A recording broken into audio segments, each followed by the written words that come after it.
Namaskar. I will say a little bit more about meditation today. What is meditation? Meditation is the culture of the mind, the culture of thinking. What is culture? There are many cultures. Agriculture, apiculture, musical culture, sculpture culture, many types of cultures. And what is culture? Like if you take the example of agriculture, is to remove something and to add something. You planted tomatoes, so you weed, you take some grass out, you take the weeds out.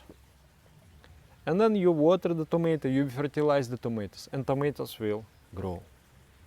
So similarly, meditation as the culture of the mind is to remove some thoughts which are harmful, which drains our energy and keeps us in a low vibrational level.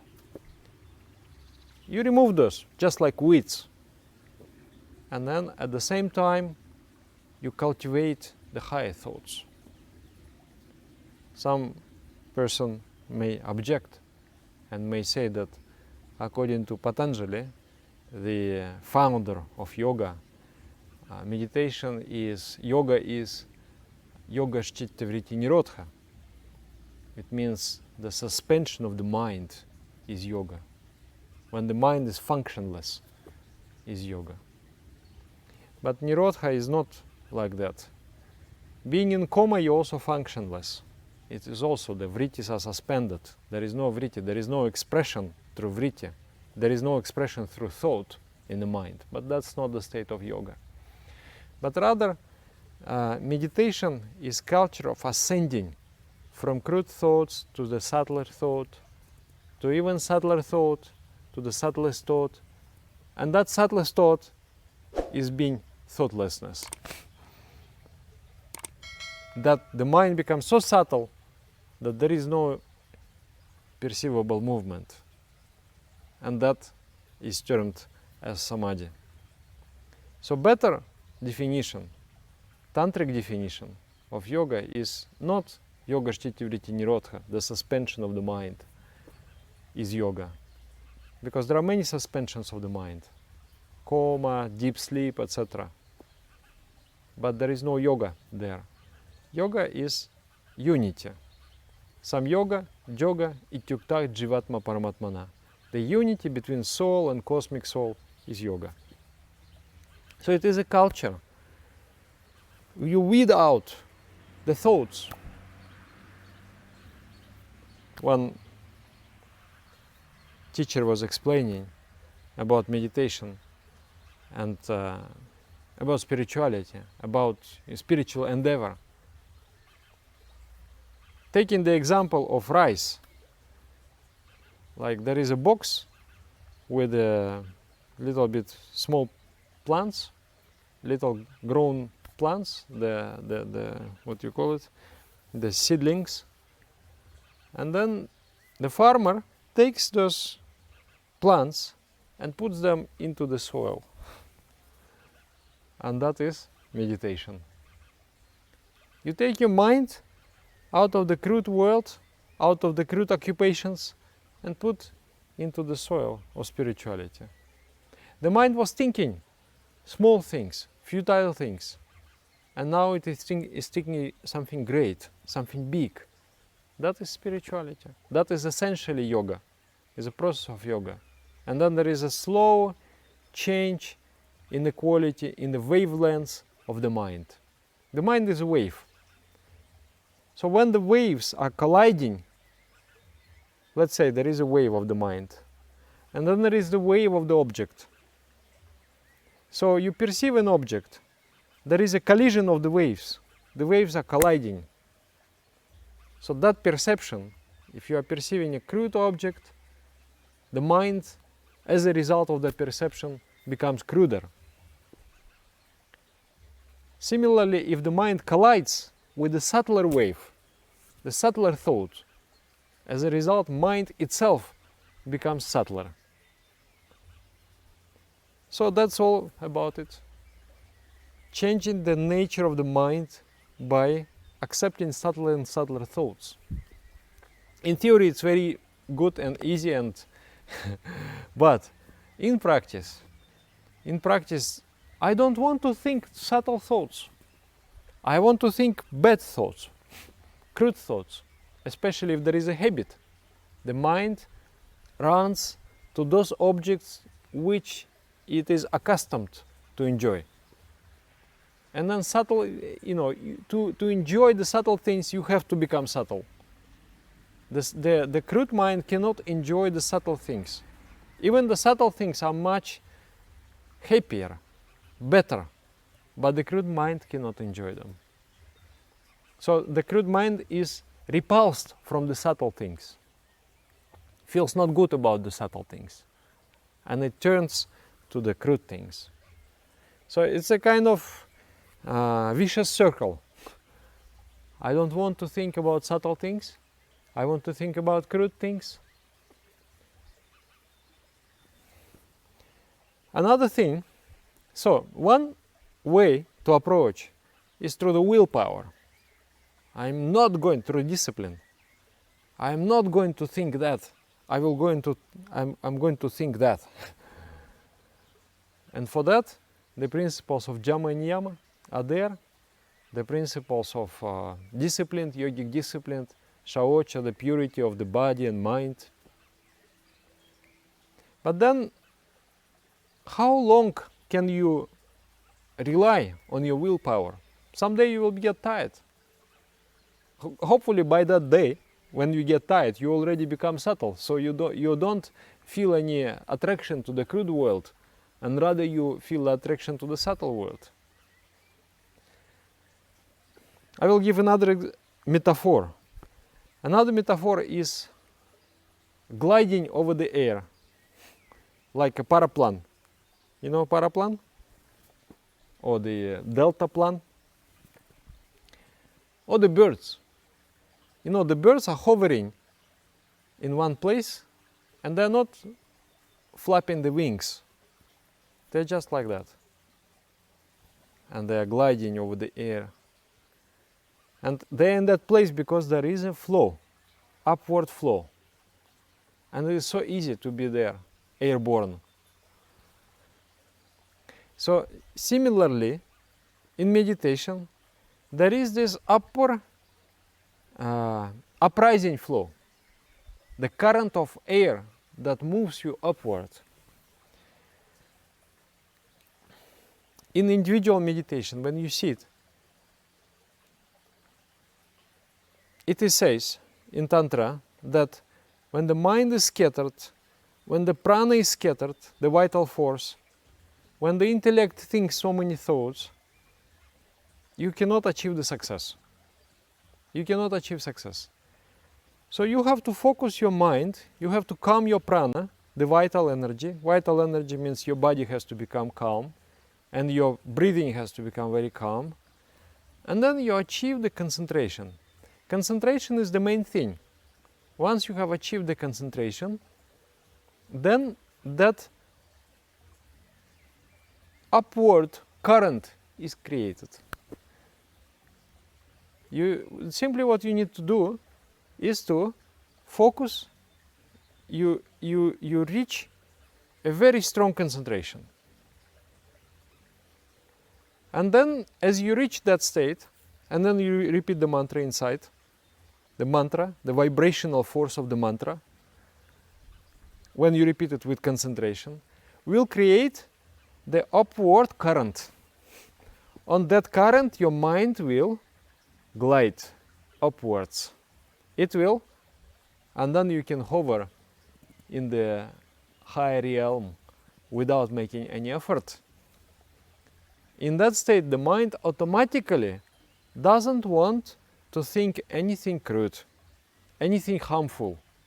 Rather, mind enjoys a very subtle state. The mind enjoys very subtle thought. Meditation opens the doors and the windows of the mind for the progress and we need progress also. It's not only spirituality, but in mundane world also. The golden path is the middle path. You cultivate your physical reality, you cultivate your material life, you cultivate your spiritual life, and in between them there is a golden path, the middle path. You cannot totally ignore the world, you cannot totally ignore the spiritual world. It's both are going to, if you ignore the material world, that's going to be later a problem. If you ignore the spiritual world, also is going to be later a problem. So we have to maintain both. So in both the progress in material sphere, both in progress in spiritual sphere, you need energy. Sometimes you feel the energy of you are not moving. You are doing so many things, just like cockroaches, moving very fast, doing nothing. You are doing so many things. No progress is done. And that is a frustration inside. You feel that I'm not moving.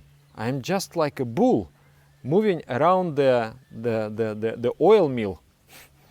Around and around and around and around 50 kilometers per day, but there is no movement actually. Just like a squirrel in the wheel. You're moving and moving and moving and moving. There is nothing is done. And for that, you know that, you feel that inside. But you don't know how to move. You have no idea, or you have idea, you have no energy. So for that, you need to catch upward current. And it's very simple. It's concentration. You sit, even now, if you sit very seriously, very, very seriously, you sit with a firm determination, just like Buddha took a firm determination. He said, "Ihasaneshus hiatu meshariram, tvagastimam sampralancha jatam, aprabhya bodhirsha takapakalam, naivasanach leshitimi shariram." It means that let this body dries up. Even if this body dries up, even this flesh and skin and bones destroy themselves in this pursuit, even if I have to sit for millennia until I reach the final enlightenment, this body will not move from this position. What a serious thought. He thought that, okay, I'm going to do like this. And then he sat. And then he sat there. He was sitting for a long time, and then he reached. Then he became. What a person he became. You know that in our culture, there were many Einstein, Newton, and Mozart, and Bach, but first and foremost is spiritual leaders like Jesus Christ, like Buddha, Shiva, and Krishna. They have impacted the human society the most. What power they got? From sitting. From nothing doing. You sit there. Out of ordinary, you become extraordinary. That is the upward current. The flow of air, the flow of energy lifts you up. You glide on that flow. So if you want to experience that, nothing needed. You sit and focus your mind. You sit with that mood, with that attitude. I am going to focus my mind very hard. And really I'm going to focus. And with that focused mind, you repeat the mantra. That mantra is going to fill up your sails. And then you're going to sail towards the divine world. That is another thing. Also, very important, search for the places where there is already upward current is created. Like people who have created in themselves that type of energy, that type of flow. If you sit, if you come in my room and I meditate, maybe you will also like to sit and meditate together with me, because I sit there with concentration and beautiful sweet flow. And if you come and there are many people together and they have one purpose, they come once a week with one purpose only, to perform the best meditation of the week. So the entire week they have been practicing, preparing themselves. And then once a week they come with a seriousness to sit just like Buddhas there. And with all seriousness they do meditation. Imagine what kind of upward flow will be created if there are 5 people or 7 people or 10 people or better 500 people or better 5,000 people. I saw, some photos that, 10,000 children meditating for the world peace. But, these children, they are not trained. They are not trained. They don't know what's concentration, what it is. If they are trained, those 10,000 is enough to change the world. There will be such a amazing upward flow. Everybody got high. I will get high. There will be so many extraordinary personalities born in that process. Yeah. 10,000, 100,000, the more the better. And the more trained they are, the better. The more disciplined they are, the better. Because that discipline creates. The place also. The place of meditation is called Jagriti. The center of meditation is called Jagriti. Jagriti means, Jagrata is to wake up. You come there in slumber, sleeping. You enter there, you wake up. I remember in my city, we were having a Jagriti, an apartment, and one room was just for meditation. The talking, eating, nothing was allowed there, only for meditation. So when we were coming to that room, you just want to sit and meditate, because already there is an upward current there. Already there is energy which is inspiring for meditation. So gliding is very important, like a bird. Sometimes it is important to flap the wings. You flap the wings to get into the current. So you sit, and with your effort, you focus your mind very hard. And then after maybe 20, 30 minutes, maybe 40 minutes, maybe 1 hour, you will feel the upward current. You will feel that your mind is sailing, is hovering, is gliding, and it is climbing up with your heart concentration. And then searching the people. You have to connect with the people who are also meditating. Not just meditating. Some people, they meditate, okay, done, in a lazy way. It's a little bit, it helps. But serious practitioners, really those who try their best at home, they sit in the solitude, they sit and meditate. Those people are just like a gold. Those people are just like diamonds, rubies, and the platinum, and all the precious things. Those people, the very, very, very essence of the earth is the best which you can find on the earth. So try to connect with that kind of people, serious people. You yourself maintain that serious atmosphere. The spiritual gathering for collective meditation is not to socialize, is not to talk and ha he he to eat and all these things. Not for that. It is for the serious practice. This is your highest meditation of the week. So you come there with that preparation, with that mind. I'm going to now make the spiritual progress.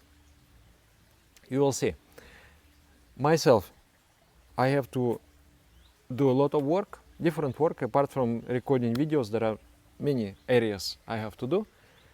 I sometimes get tired, but collective meditation, I glide, I come, I climb. And then, interesting, it's just 15 minutes ago, I was thinking that I'm dissatisfied, not making progress, not moving anywhere. And then, while we are singing mantra, preparing for meditation, already the doors and windows of the mind opening. Okay, I'm going to do that, I'm going to do that, I'm going to do that. Just like, pff, pff, pff. I'm not thinking those things because I'm thinking the mantra actually. I'm concentrating, but just I'm recognizing this window opened, that window opened, just thought. And I recognize that thought. And I know that energy is there. Energy has come to me to do that work. Wow, it's wonderful. It's wonderful. And yeah, sometimes also I meet with other teachers of meditation, like in the pre-COVID era, we used to meet in Taiwan, and we, like 20, 25 teachers of meditation, we come together and we meditate, and then we do some meetings, this and that. And then the culmination is we go and we do something we call Guru Pudja. Guru Pudja is a sort of like offering to Guru. Offering to Guru, you offer your the colors of your mind.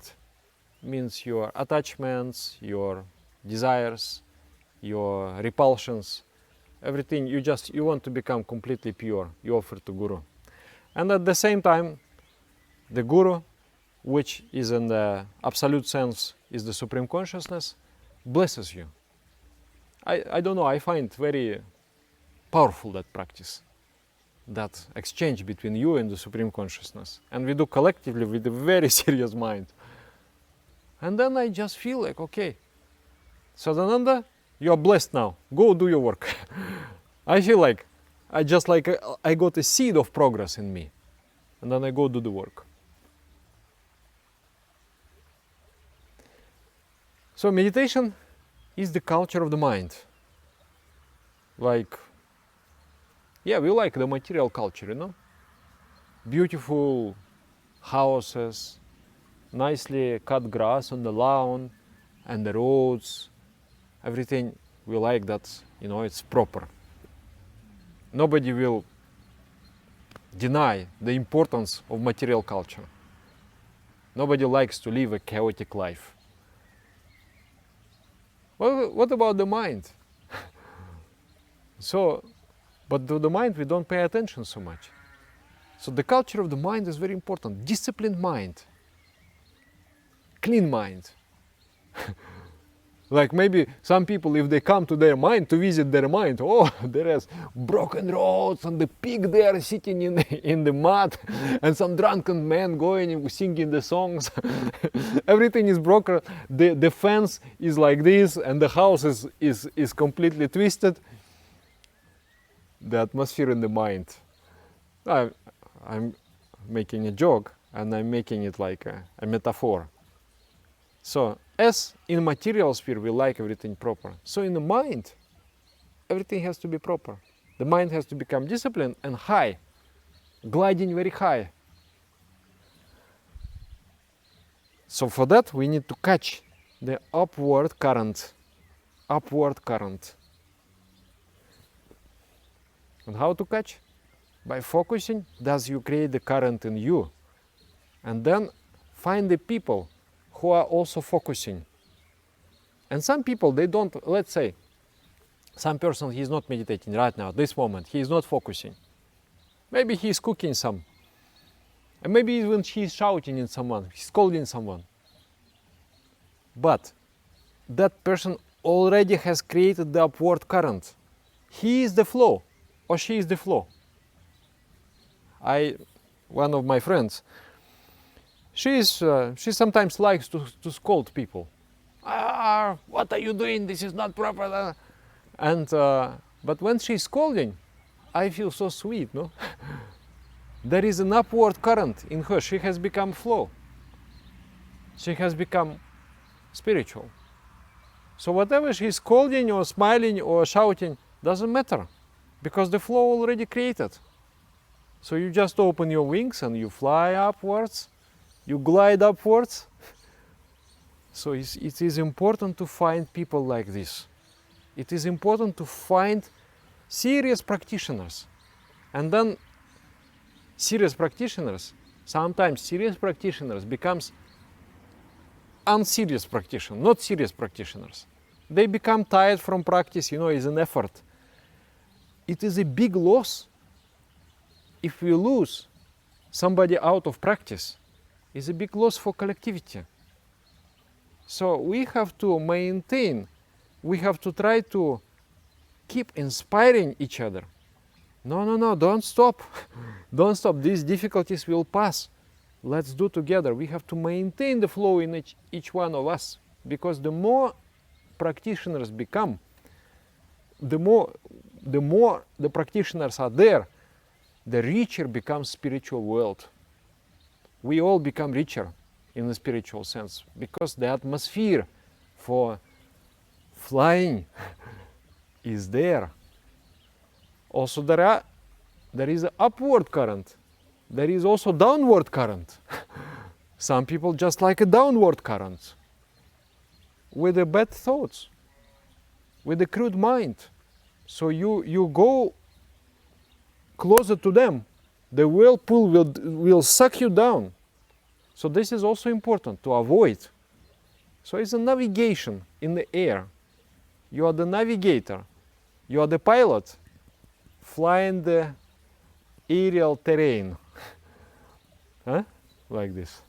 So this is what spirituality. And this is like also garden. Taking out the weeds and watering the tomatoes and giving fertilizers to the tomatoes. And sometimes it is the best is like a permaculture. There are many plants there in symbiotic relationships. And those plants, they support each other. So there is one plant of meditation. There is a plant of yoga asanas. There is a plant of service. There is a plant of moral life. There is a plant of music and spiritual poetry. And so all those plants intertwined create a spiritual permaculture in your mind. Everything grows very nice. Yeah. So just some thoughts came to me. I was inspired with those thoughts, actually. Yesterday I recorded the same video in Russian and I was very inspired. I thought that, yes, gliding is great. Just nothing to do, just make flap, find upward current. Concentrate, start to feel that movement upwards. Beautiful, isn't it? So, you sit, maybe not today, or maybe today, maybe on weekend. You sit seriously. Go wash yourself up with the cold water, then sit very seriously, and just sit. Sometimes it's a tricky thing. Sometimes in the morning is good. In the morning you find the flow. Sometimes in the morning you are sleepy. Evening you find the flow. You try your different times. When the biology of the body supports it, when you are very alert, sit.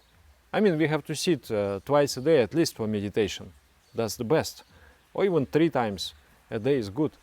But also you find a special time where you make a special effort, enter into the flow. There will be progress. There will be progress. You will be amazed. The progress is there.